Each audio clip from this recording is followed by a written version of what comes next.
YouTube, it's election season. Now, whether you're Team Trump or Kamala, I bet some of you guys are curious about the impact an election will have on our market.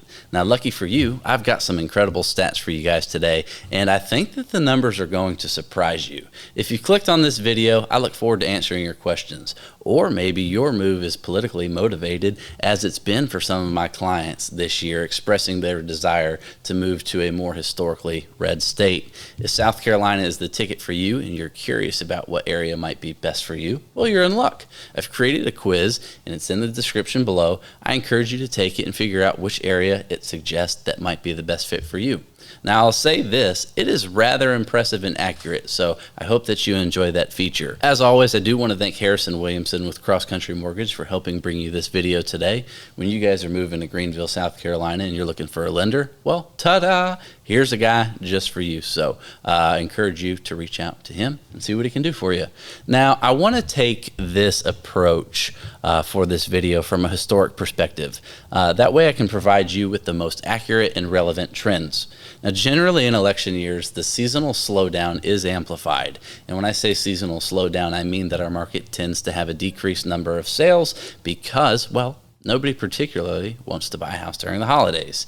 Now, generally in January, things do ramp back up. This is true for election years too, but at a more significant pace. So I also want to point out that these decreased sales aren't necessarily lost transactions. People still have and will always have real estate needs. They likely will just defer their purchase until the new year. So in non-election years, generally we see about a 9% decrease in market activity. Now, in election years, we see about a 15% decrease. Now, that is a little bit more, but nothing terribly substantial.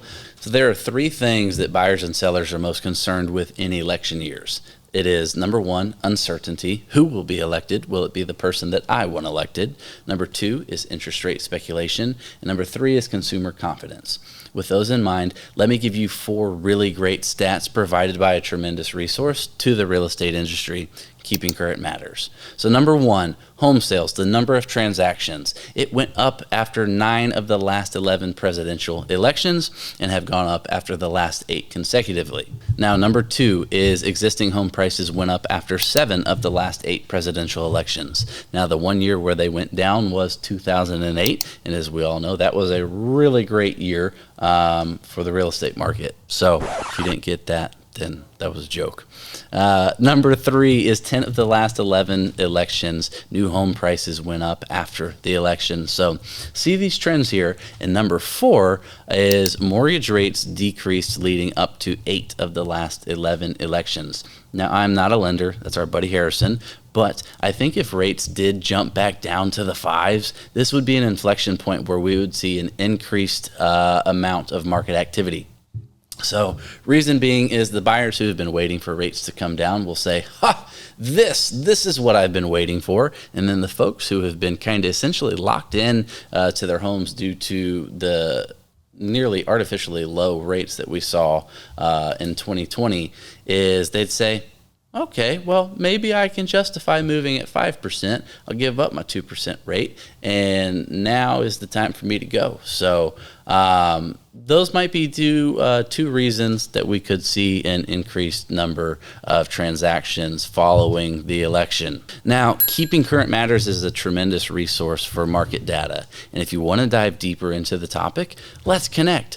Or check them out online. Now, I will say this about the Greenville market is there are a lot of people moving here from out of state right now, just like you. And it is a desirable place to live. I expect that our market will continue on a strong pace, election or no election. But these trends are what we see historically, and I'd say that they're a good indication as what we can expect this go around as well. So my question for you is, how can I help you? Will you be in the group that's going to wait and see? If so, I get it, but kudos for you for doing the research ahead of time. And these are the facts. So everybody likes to have a leg up.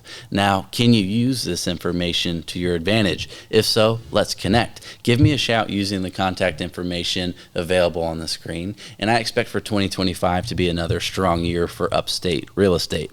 And I look forward to having the opportunity to help you with your real estate needs. As always, thank you so much for tuning in. I can't wait to have a conversation with you guys, and we'll see you next week.